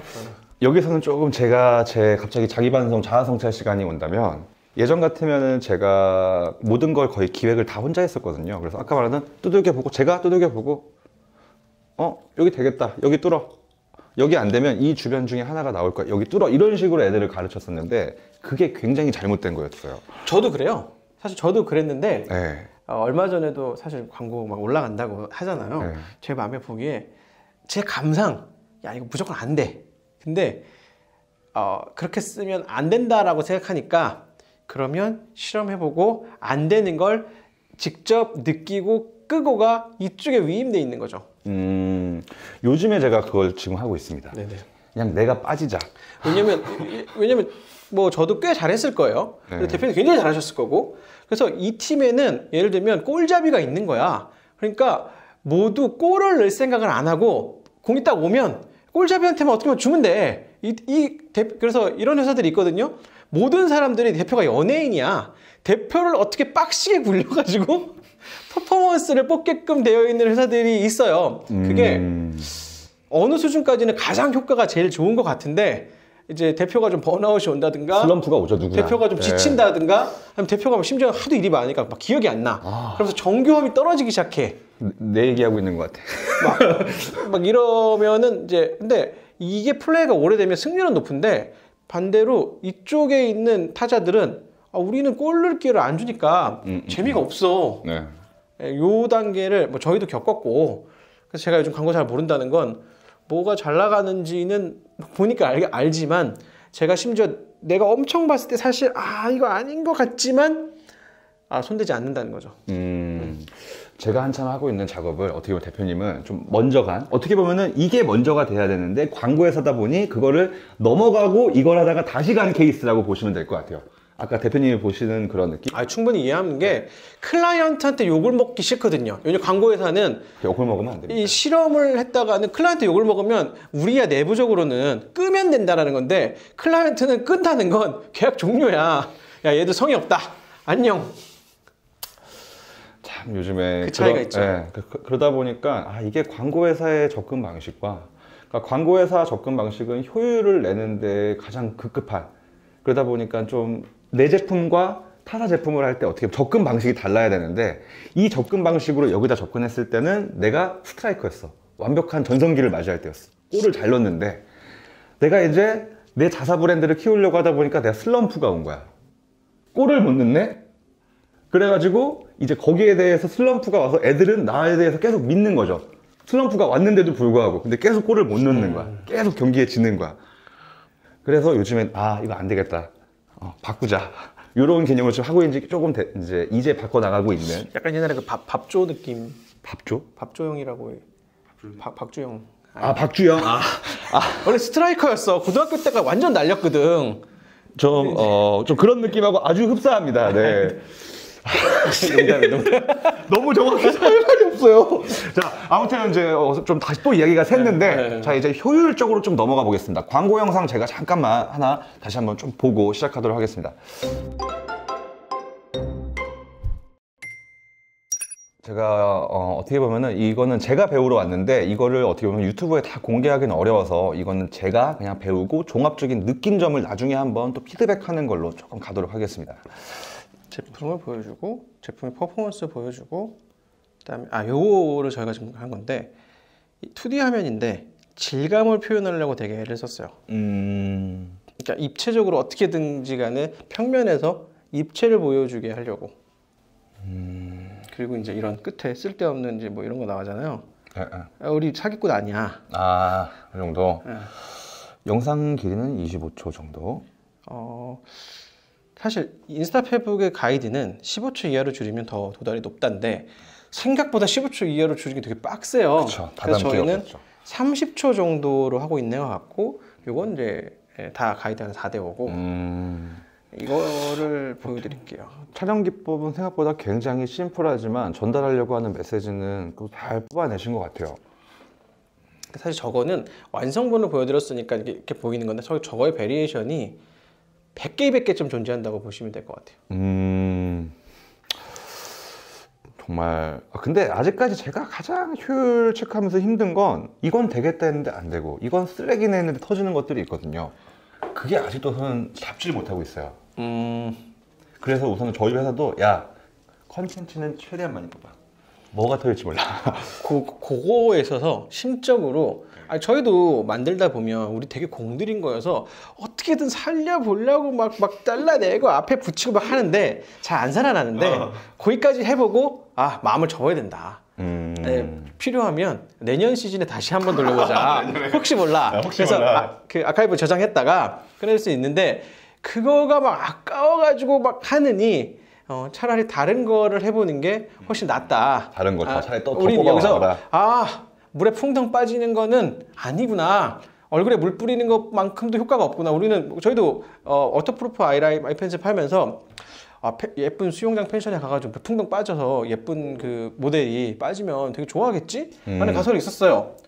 모델 엄청나게 사실 여름 촬영이니까 아시잖아요. 실제로 3, 4월에 해야 돼. 네네네네. 모델 막 얼어 죽을라 그래. 죽죠. 얼굴 표정 그래서 썩죠. 찍어놨더니 덜덜덜 떨고 있어가지고 잠깐 쉬고 갑시다. 이렇게 되게 어렵게 찍었는데 안 나와. 그렇다고 우리가 너무 어렵게 찍었다는 거를 가지고 이걸 죽은 자식 뭐 하듯이 살리려고 하면 할수록 안 된다. 안 되는 거는 야 이거 안 되는구나 라고 하고 다음 이렇게 해서 이제 누가 실패를 어떻게 극복하느냐. 실패 극복은 없고 넘어가는 거다. 실패 극복은 없고 넘어가는 거다. 오늘 명언 나왔습니다. 실패 극복은 없다. 넘어가는 거야. 넘어가는 거다. 네. 이거를 보여드리면 이건데요. 저희가 이제 합쳐서 본다고 말씀을 드렸을 거예요. 근데 조금 제가 여기서 하나 좀 여쭤보고 싶은 게 실질적으로 로아스에 대한 비중이 결국은 매출에 대한 반증인데 생각보다 그렇게 높지가 않습니다. 그건 아까 이제 직접 로아스여서 아까 그걸 어떻게 이제 저희도 이제 고민인 거죠. 직접 로아스가 2.0 밑으로 떨어지는 거를 그러면 어떻게 광고를 해야 되느냐. 그래서 두 가지인데 LTV를 측정하느냐, LTV를 발라낼 수 있느냐인데 LTV를 실제로 발라내기가 힘들거든요. 그러면 멀티 채널에서의 광고 비용과 매출의 합계를 보겠다라는 식으로 조금 변화를 한 거죠. 그랬을 때는 실질적으로 그거보다 더 높게 나오고 결론은 수익이 나온다. 그렇죠. 그 수익이 나오는 상태가 되면 우리는 꾸준히 실험을 계속할 수 있다. 그래서 남들은 어떻게 보면 로아스나 이런 것들에 되게 집중을 하는 부분이라면 시스터앤 같은 경우는 그런 거에 대한 집중보단 결론은 총 매출과 그런 것만 나온다면 그냥 고다. 왜냐하면 이쪽과 아까 이쪽을 말씀드렸는데 예전에 전통 브랜드와 그다음에 요즘 이제 디지털 트랜스포메이션이 된 D2C 브랜드를 보면 여기는 지나치게 로아스에 집중하고 이쪽은 그게 뭔지도 몰라요. 지금 TBCF를 해요. 그럼 TBCF는 전환 추적이 돼요? 어차피 안 돼. 그러니까 광고비를 이렇게 썼다 하고 전체적인 매출에서 광고비가 어떻게 존재해서 이걸 계속 끌고 나갈 수 있는가를 가지고 조절을 하는 거지 이 캠페인, 물론 이 캠페인의 성과는 중요해서 성과가 좋은 캠페인이 더 뚫고 나가는 건 당연히 중요하지만 절대적인 수치에 매몰되는 건 아니다. 제가 보기에는 이거 굉장히 중요한 좀 핵심일 것 같습니다. 보통 광고쟁이들, 광고쟁이라 죄송하지만 제가 광고쟁이다 보니까 광고하는 사람들은 이런 하나하나의 지표에 굉장히 예민하거든요. 그래서 좀 안 나오다 싶으면 바로 광고를 꺼버립니다. 그리고 새로운 캠페인을 만들고 계속해서 이런 테스트를 하는데, 대표님 같은 경우는 그런 것보다 실질적으로 한마디로 광고를 사실 한국 같은 경우는 3만 원, 5만 원 쓰면 답이 나오거든요. 그렇잖아요. 그럼 광고 효율 안 나오면 딱 광고를 스탑 해버리는데, 그럼 그런 거죠. 상관없이 그냥 플레이를 한다? 아니요. 그 효과가, 그러니까 우리가 정한 2.0에 못 미치더라도 요 안에서의 전달되는 효과를 볼 필요가 있고, 가끔 이런 것도 해요. 이 광고가 자사몰에서 직접 전환을 못 일으킨 건 맞아. 지표로 증명이 됐는데, 근데 누적이라고 2, 3일을 보니까 희한하게, 예를 들면 이런 거예요. 우리 자사몰에서 스마트 스토어에서 매출이 안 나왔어. 근데 저기 가서 역할을 하고 있는 거야. 쿠팡이 뛰었는데 쿠팡이 뛴 걸 추적해도 방법이 없으면 이 자사몰에서 망한 광고 예를 보면 이거에 반응한 소비자의 일정 부분은 쿠팡에서 하는 걸 좋아한다는 거죠. 이건 우리가 측정할 수 없는 부분이었던 건데, 그래서 이제 저희가 그걸 정확하게 측정할 수는 없지만 이렇게 해서 보는 거죠. 거래액을 이제 이런 식으로 잘라보는 거죠. 여기 보면 뭐 이게 자사몰의 기준이고요. 뭐 여기 이렇게 보면 이제 그날 광고비는 뭐 얼마 썼고 하면서 이거를 저희는 데일리로 뽑아서 다 같이 공유하고 보고 앉아 있는 거죠. 뭐 이렇게 보는 거죠. 뭐 요즘은 행사를 해서 조금 이게 많이 나와 있는 것처럼 보이지만 시적인 거고요. 보통 뭐 이런 정도 수준이고 뭐 이런 수준입니다. 닦아서 보여주는데 이거 내부 기밀, 이거 NDA인데. 그래서 저희는 이제 플랫폼별로 이걸 광고비를 이렇게 해서 이 밖으로 새는 것들을 보고 있고, 그다음에 이제 저희가 왜 이제 해외 마케팅 얘기를 좀 하자면, 이건 뭐 광고 퍼포먼스와 별개인데, 아까 여기랑 같은 얘기예요. 클라이언트랑 광고 회사가 있었어. 근데 볼륨을 올리다 보니까 서로 삐끗하는 게 있었고, 이게 해외 마케팅으로 가면 하나 더 넘어갑니다. 어떤 경우가 있냐면, 우리가 광고회사다 외주를 줘요. 그럼 이 광고회사가 우리가 광고쟁이니까 저 나라 광고쟁이랑도 제휴하고 있는 회사가 있습니다 라고 해서 외주의 값을 병체계가 되거나, 아니면 그럼 니네 별로 하는 일 없이 이거 넘겨줄 거면 나와봐 라고 해서 또 하나의 그 바다 건너 값을 치기가 돼요. 이 커뮤니케이션이 별로 원활할 리가 없다. 그렇죠. 네. 하는 얘기 서로 다르고, 뭐 서로 뭐 줌으로만 봤지 얼굴도 안 본 사이야. 그러느니 이걸 뭐 여러 가지 말로 수직 계열 안에 뭐 중앙 컨트롤이 뭐 이런 얘기하지만, 직영했을 때 속도 부분에 있어서 혹은 그 시장의 니즈에 있는 부분에 있어서 굉장히 장점이 있다. 근데 이제 이거를 처음에 하실 때는 따라갈 수 있는데 왜 그럼 기존 기업들이 이걸 못 드러내냐고 하면, 저는 하면 되잖아 라고 생각해서 타사 사례를 보니까 못 드러내는 이유가 있는 거예요. 1번 유통 라인에서 원래 이쪽에 파트너사에게 주고 이 브랜드 본사는 한 번에 입금을 받는 체제예요. 그러니까 굉장히 빠르고 심플해요. 네. 그러니까 그 브랜드가 지금 내년에 어떻게 성장할지 서로 좀 다른 꿈을 꾸고 있지만, 일단은 여기는 물건 주고 돈 바로 받아오는 거니까 클리어하게 털어버릴 수가 있었어. 이런 회사가 있고, 2번 여기 본부장이 있어. 임원급이야. 이 아저씨가 먹고 살아야 될 거 아니에요. 그렇죠. 그러니까 이 아저씨가 일을 해야 돼. 본사에서 다 컨트롤한다고 그러면 나 나가라는 거야? 라고 하는 알력이 생겨요. 그래서 이거 본사에서 D2C 매출은 김상무가 가져가는 건데 현지 로컬 영업은 이상무 거야. 그리고 뭐 아태는 김정무가 한대. 서로 간에 이제 정치가 일어나기 시작하면서 되게 힘든 회사가 있어요. 이게 대표적으로 그 용산에 있는 회사. 네. 그럴 땐 어떻게 해야 될까요? 대표님 같으면. 이건 친정 체계로 하고 날려야죠. 개국 공신의 시기가 되는. 그거는 어쩔 수 없는 거죠. 그래서 이제 사람이 바뀌는 건데, 죄송하시지만 후진 양성을 위해서 자문으로 빠져주시든가 이렇게 해주셔야지. 정말 나가라는 거네요. 예우를 해드리면서 자문으로 이렇게 해주시는 게 좋고, 왜냐면 그 문법이 통하던 시대가 있었고 이제 그 시절이 지나갔는데 아직도 그걸 잡고 계시면 저기 엘모사가 날아가는 걸 우리는 구경만 하고 있는 상황이 됩니다라고 하면서 이제 아마 올해는 많이 쇄신을 하지 않으실까 싶은데 소식을 들어보니까 그래도 아직 영업이익이 나는 상황이다 보니까 영업이익이 20분의 1로 줄었어도 적자는 아니잖아요. 적자는 아니니까. 그러면은 좀 끝발이 있다.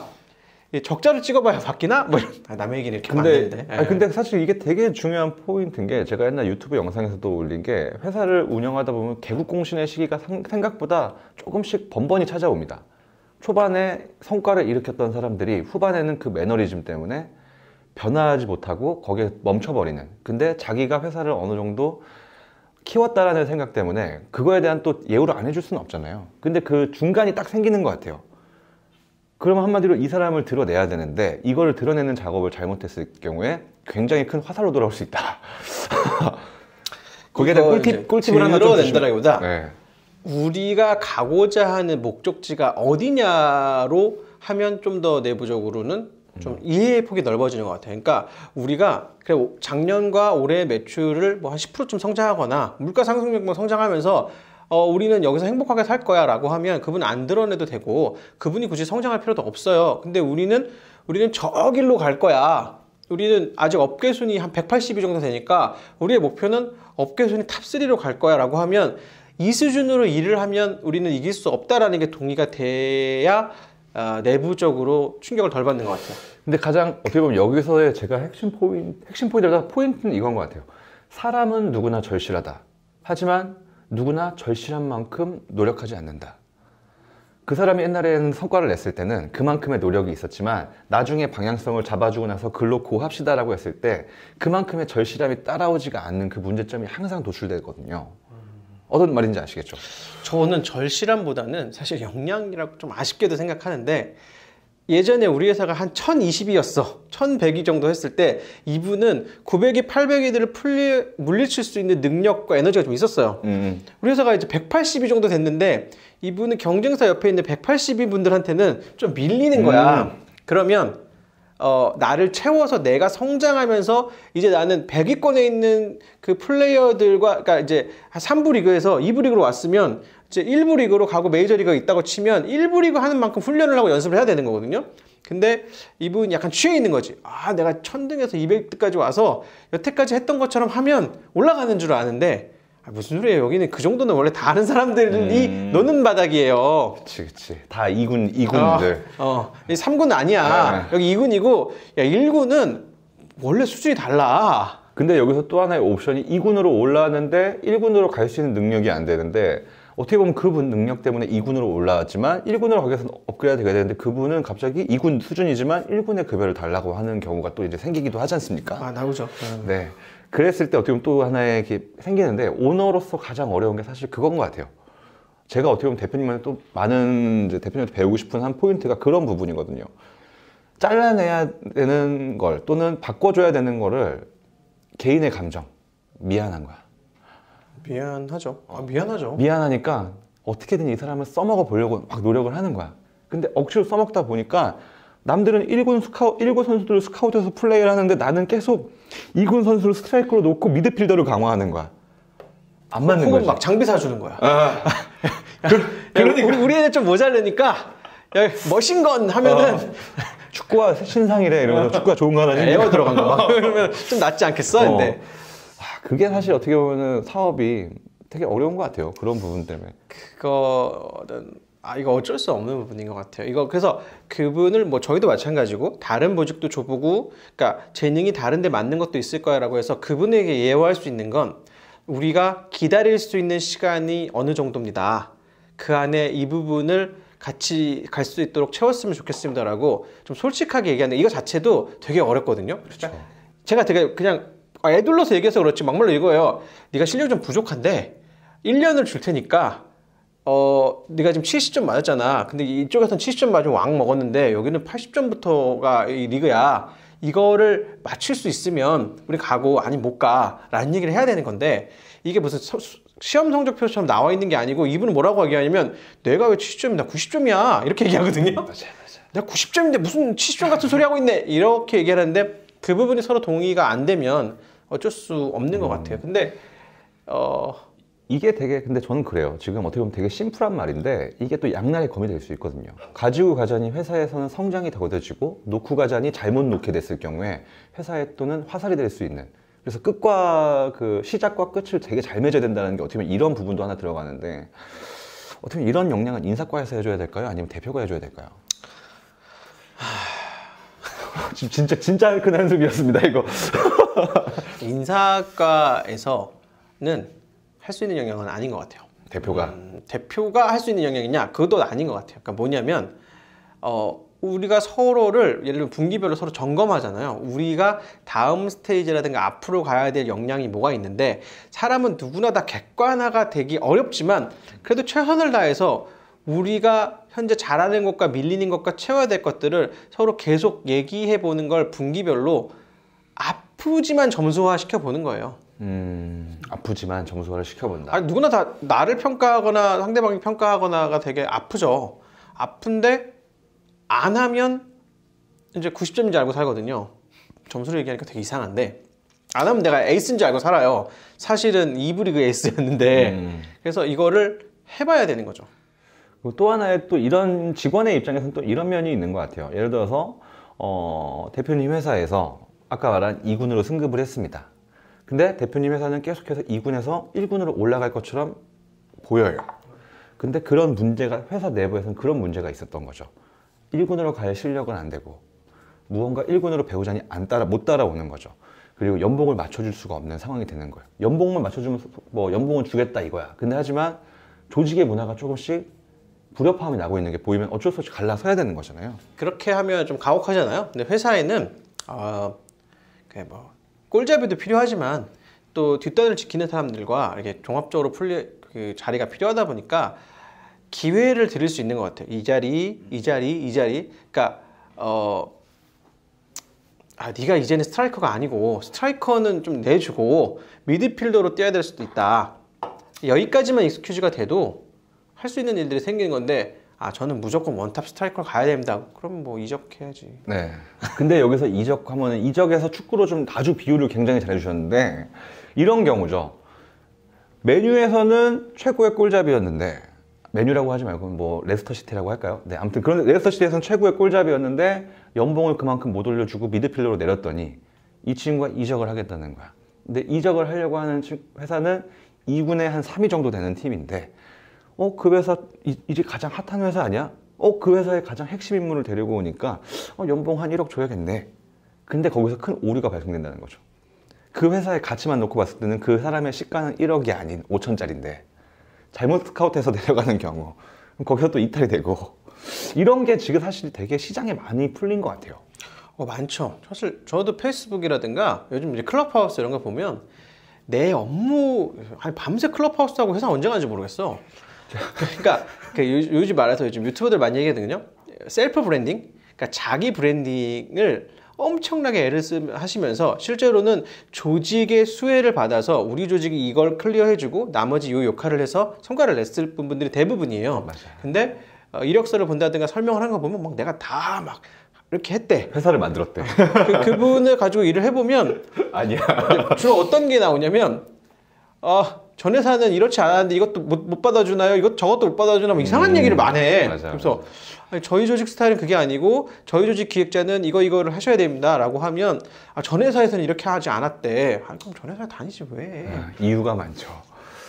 그러니까 사실 우리가 어떤 팀으로서 성과를 내는 거가 이 사람한테 매몰돼 있지 않다라는 걸 서로 좀 잘 알 필요가 있는데, 원래 또 잘 할 때는 또 착각해요. 근데 내가 얼마 전에 클럽하우스를 저는 안 해요. 안 하는데 우연찮게 다른 사람의 클럽하우스를 마케팅 얘기를 한다고 하길래 한번 들어봤는데, 사실 마케팅 전문가라고 하는 사람 3명과 질문을 하는 거였어요. 마케팅. 거기 막 OC 막 이런 데 있는 방 아니었어요? 저는 모르겠어요. 근데 목소리도 되게 좀 특이하신 분이고 말도 잘 못하시는 분 같았는데 질문자가 그거였어요. 앞으로 질문도 물론 이상하긴 했습니다. 마케팅이 앞으로 어떤 방향이 괜찮을 것 같고 앞으로 어떤 마케팅이 뜰 것 같은데 거기서는 어떤 식으로 공략을 해야 좋을 것 같나요? 이런 앞으로 열리지 않는 시장에 대한 예측을 분석을 바라는 그런 질문이었는데, 어떠한 그 마케팅과 말도 안 되는 이야기를 막 하는 거예요. 그래서 이 얘기를 듣고 제가 생각한 건 이거를 마케팅을 모르는 사람들이 듣는다면 굉장히 착각을 할 수 있겠다. 저는 클럽하우스 얘기가 잠깐 넘어가서 그러는데 이게 단점도 생각보다 굉장히 클 수 있겠구나. 잘못된 그 전달이 너무나 많더라고요. 많죠. 저 마케팅방 몇 번 들어갔다가 네. 새벽에 그냥 편하게 몇 번 그냥 얘기하는 거 듣고 잘라고 하다가 짜증나가지고 거실 나왔어. 왠지 나랑 같은 거 본 것 같은데?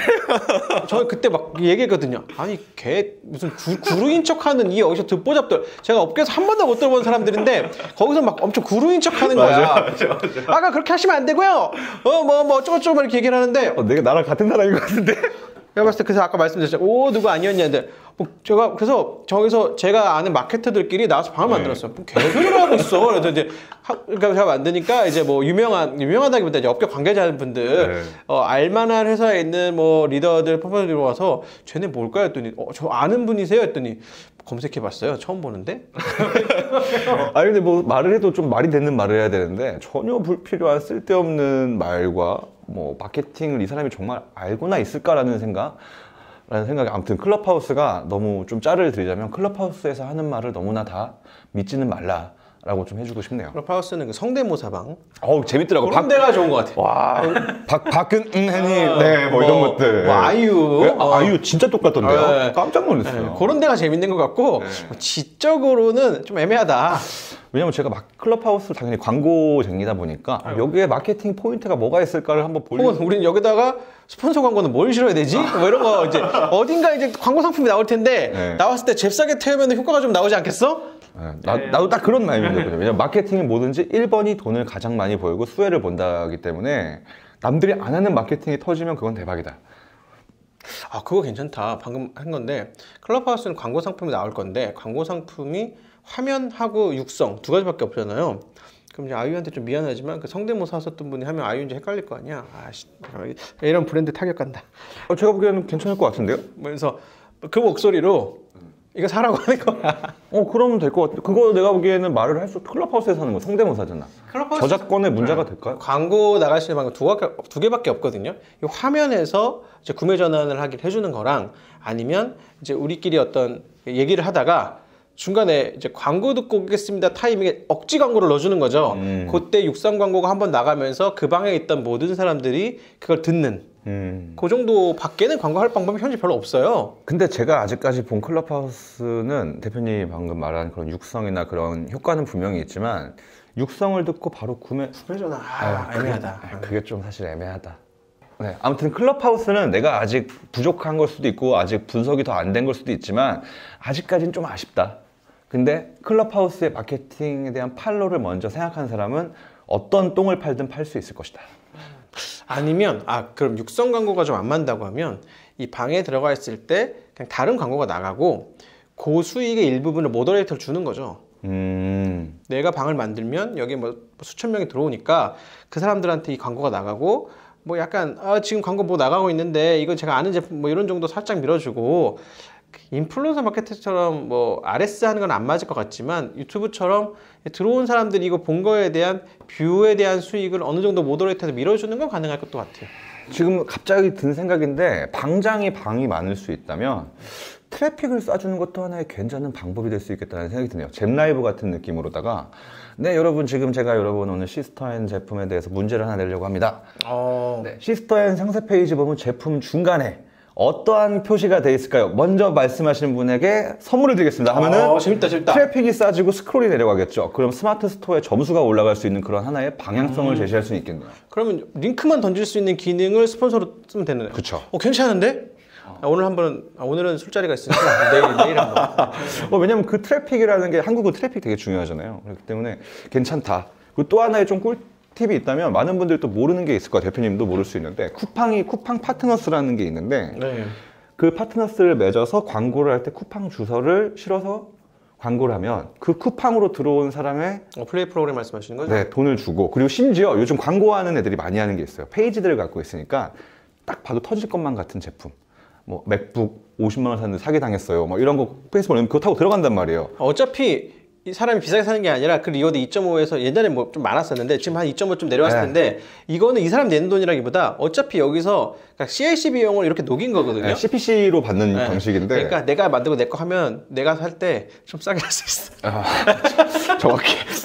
그래서 CPC 하는 애들 지금 요즘에 하는 제가 아는 동생들 같은 경우에 한 달에 한 1억에서 1억 5천 정도 수익을 내더라고요. CPC로. 오, 좋은데요? 네, 진짜로 괜찮더라고요. 옛날에 와레즈 사이트 만든 다음에 막 하드디스크 야동 저장용 좀 공간이 부족합니다 이렇게 해놓고 이제 네, 아무튼 괜찮은 갈수록 플랫폼은 굉장히 많아지고 마케팅할 수 있는 채널이 많아지는데 이거를 어떻게 하면 이거를 하나로 모을 수 있을까? 요즘에 사실 그게 가장 큰 고민인 것 같아요. 마케팅 채널이 너무 많아지고 한국 사람 같은 경우는 마케팅의 그런 좀 거부 반응이라고 해야 되나? 그 어플리에이트 프로그램이 원래 미국에서는 마케팅 주요예요. 그래서 원래 이베이에도 붙어 있었고 다 붙어 있었는데 우리는 그걸 공유하면은 이제 일단 저 쓰레기 글이라고 내리라 그래. 이걸로 어디서 알바를 하냐고. 일단 그 뽐뿌 이런 데서 어플리에이트 붙은 거 올리면 난리 납니다. 그거를 우리는 좀 배척하는 문화가 있어. 뭐 아무튼 페이지 하는 애들의 네. 공통점은? 근데 이제 쿠팡이 하고 나서 조금 그 분위기 좀 녹는 것 같아요. 근데 애들은 괜찮아 해요. 왜냐면 자기 제품을 파는 게 아니고 남의 제품을 그냥 괜찮은 제품을 걸어주는 거야. 그럼 얼떨결에 그 사람은 제품도 많이 팔리지만 그로 인해서 수익도 나고 심지어 내가 클릭한 주소를 안 하고 내가 클릭한 주소에 제품을 안 사고 그 링크를 들어가서 다른 제품을 사도 거기에서도 수수료를 24시간 동안은 그쪽으로 계속돼요. 그러니까 내가 그냥 열심히 또 제가 실험해봤기 때문에. 한참 쿠팡에 대해서 저희 한 얘기했던 거 기억나세요? 아, 기억 안 납니다. 술 먹고 있는데. 근데 쿠팡이 미국 상장을 해버리나? 아, 쿠팡 이번에 이제 그 나스닥 상장 이제 보고서들을 보고 다들 막 감흥을 막 내느라고. 네. 그냥 뭐. 대표님 정도는 쿠팡에 대해서 한번 얘기 한번 해줘도 제가 보기엔 굉장히 좀 괜찮은 소스가 나올 것 같은데. 아, 뭐 저는 쿠팡을 잘 쓰고 있고요. 네네. 제가 보기엔 그분은 이제 김범 대표님은 그냥 확신을 가지고 이렇게 한 거잖아요. 그렇죠. 그러니까 물류 거점을 이렇게 놓고 돈이 수조가 들어가더라도 우리가 결국 승리한다는 확신인데 저는 이게 안 흔들리고 끝까지 갈 수 있다는 것 자체가 대단하다. 그리고 신기하다. 대단한 것 정도를 넘어서서 인간이 이걸 중간에 흔들리지 않고 밀고 갈 수 있다는 게 어떤 걸까에 대한 게 더 궁금해요. 이게 비즈니스 모델 이런 거는 다 알고 있는 거니까. 그렇죠. 근데 어떻게 보면은 손정희라는 그 신을 만났다. 네, 그게 되지 않을까요? 사실 마케팅 단순하잖아요. 사람을 모은다, 제품을 판다, 사람을 많이 모을 때까지 버틴다, 판다 이거잖아요. 근데 이거 버틸 수 있는 힘이 어떻게 있냐가 궁금하다는 거잖아요. 그 힘이 어떻게 있냐 궁금하고 그 버틴다는 게 쉽게 말하면 버틴다지만 그 안에서의 굉장히 오퍼레이션이 다양하게 일어나는데 얘네가 이걸 효율적으로 최선을 다해서 인생을 갈아 넣어서 잘할 거라는 걸 이 사람 신뢰한다는 거잖아요. 그거는 뭐지? 라는 것도 궁금하긴 해요. 다음에 한번 쿠팡 대표님 인터뷰 한번 따라가시죠. 아무튼 네, 저는 오늘 사실 궁금한 걸 다 뽑았습니다. 다 뽑아서 오늘 제가 대표님한테 종합적으로 느낀 얘기에 관해서는 또 화면 전환이 또 필요하기 때문에 이동하면서 또 아무튼 마무리 짓도록 하겠고요. 그리고 오늘 제가 좀 끊고 어떻게 갈까요, 대표님? 아니 저는 오늘 고수가 온다 그래가지고 마음속에 부담감이 굉장히 이렇게 있었는데 뽑으셨다 그래가지고 좀 네. 마음 편해졌어요. 저는 오늘 이제 정창현 대표님이랑 얘기하면서 너무 즐거웠고요. 사실 저의 요즘 제일 큰 낙은 이렇게 수다를 좀 떠는 건데 이제 수다 떨면 제가 너무 많은 얘기를 할까봐 저희 막 크로스팀 막 불안해요. 나와가지고 막 얘기 다 털고 오는 거 아니야? 그래서 이제 뭐 그러지는 못하겠지만 아무래도 그래도 저는 얘기를 좀 하면서 기본적으로 이런 생각이 있어요. 저희는 이제 뷰티랑 패션을 하고 있지만 대한민국 화이팅 이런 게 있어요. 그러니까 동아시아 혹은 아시아 태평양에서 뭐 우리 회사 혹은 다른 회사라도 그 해외 매출을 많이 일으켜서 약간 전통적일 수 있는데 우리가 다 같이 열심히 해서 수출 역군이 돼보자. 이게 애국인 것 같다. 내가 할 수 있는 애국은 수출을 많이 하고 고용 창출을 많이 하는 게 내가 할 수 있는 애국인 것 같다. 전 정치에는 꿈이 없습니다. 정말 아주 좋아요. 제가 생각하는 저 국뽕 영상을 올리지 않았습니까? 저희 미래를 살릴 수 있는 건 국가의 부강, 회사의 성장. 거기에 시스터앤이 있답니다. 제 거 채널을 보는 사람들이 92%가 남자예요. 고추밭이라고 하죠. 근데 대부분의 그런 남자들이 어떻게 보면 자기 개발, 그리고 자아 성찰, 쪽으로 감성적인 사람들, 그리고 사업에 대해서 욕심 있는 사람들이 많다 보니 배우는 걸 좋아해요. 근데 제가 보는 대표님은 배울 수 있는 게 굉장히 많으신 분이기 때문에 충분히 넘어갈 수 있지 않을까, 많은 사람들이. 제가 요즘에 유튜브를 안 했다가 다시 해서 조회수가 세이가 됐긴 했지만 오늘 정도의 영상은 제가 충분히 제목으로 어그로가 아닌 충분히 좋은 제목을 잡을 수 있을 것 같아요. 그러다 보니 조회수도 좀 나오지 않을까라는 생각이 듭니다. 그래서 제가 단순히 생각하기엔 오늘 찍었던 영상 되게 좋은 말이 많았거든요. 어떻게 보면 짤로 내보낼 수 있는 영상도 꽤 있었던 것 같아요. 근데 저는 그 부분에 치고 빠지듯이 그냥 툭툭툭 치고만 가고 나머지 마케팅에 대한 해외 마케팅 핵심에 대한 거는 이서브 채널에서 확인하시기 바라겠고. 그 얘기 하나 하시죠. 어제 저랑 한 얘기 중계 방송 한번 콘텐츠 해보자. 네네. 그 얘기였는데 저는 하고 나서 전 그 이제 이서블 채널에서 제가 제일 고민이었던 게 콘텐츠를 일주일에 2개, 3개를 계속 만들어야 된다는 게 부담감이 좀 있고 그리고 뭐 제가 무슨 생각이 일주일 단위로 그렇게 뭐 참신하게 있겠어요. 여기랑 그다음에 이서블 아무리 봐도 노잼이다. 이거 보는 사람들만 고인물이어가지고 댓글 하시는 분 다는 분이 내가 보기에 다 아는 분들 같다. 이런 느낌이어서 조금 슈카월드라든가 이런 방송 보면서 난 확실히 노잼이구나. 노잼이 아니고 대표님과 어떻게 보면 색깔이 맞지 않는 거를 조금 하지 않았을까. 아까 그 얘기에서 나왔던 거 있잖아요. 축구했을 때 3군이었는데 우리 회사가 2군까지 갔다. 근데 2군까지 1군 가야 되는데 얘 선수는 아직 2군 스트라이커 레벨인데 더 이상 훈련에 뭐 이런 게 노력이 의지가 없다. 없어. 이런 식으로 어떻게 보면 축구 중계를 좀 풀어주면 굉장히 좋지 않을까. 특히 가장 조회수를 잘 빨 수 있는 건 어제 손흥민이 나왔어요. 그 손흥민 경기를 가지고 골 장면 보여주고 하이라이트 보여줘. 그럼 우선 대표님을 떠나서 축구를 보기 위해서 보겠죠. 보는데 이거를 좀 다른 각도로 이런 게 운동과 사업이 굉장히 비슷한 것 같아요. 사업 같은 경우는 손흥민 선수가 함부르크 했을 때 1군으로 왔는데 그 당시에 손흥민 선수는 자기를 뛰어넘는 완벽한 노력이 있었죠. 하지만 일반적인 선수들은 자기가 토트넘 오면 토트넘급 정도 되는지 알고 훈련량을 똑같이 맞춰가는데 이게 회사에서도 정확하게 반응이 되거든요. 이런 느낌으로 좀 풀어주면 야, 재밌다. 그래서 이제 될 것 같지 않아요? 대표님은 말 되거든요. 왜냐면 저는 이런 말 하면은 조금 지루한데 대표님은 말 깔끔하게 툭툭툭 되게 쉽게 던지잖아요. 일단 저 축구를 잘 몰라가지고 회사를 분류할 때 회사가 성격이 축구팀 같은 회사냐 아니면 야구팀 같은 회사냐 뭐 이런 것들도 이제 나누긴 하는데 그건 나중에 좀. 그럼 저는 진짜 많이 볼 것 같아요. 왜냐면 대표님을 제가 처음 보고 느꼈었던 게 말을 되게 심플하게 귀에 들어오시게 하시네. 근데 말하는 거 보니까 사업하는 사람들 말하다 보면 대화에 지식이 좀 보인단 말이에요. 지식이 꽤 있으시네. 근데 갈수록 아는 게 많으시네. 생각보다 분석을 되게 쉽게 하시네. 그러니까 이 사람이 그냥 나처럼 운과 타이밍만을 타고 나서 빵 터진 사람이 아니고 어떻게 보면 그런 경험들이 축적돼서 이런 게 집합된 회사가 시스터앤 같은 회사구나. 이 회사는 내가 보기에는 최소 상타치는 가겠다. 사실 이런 걸 받았거든요.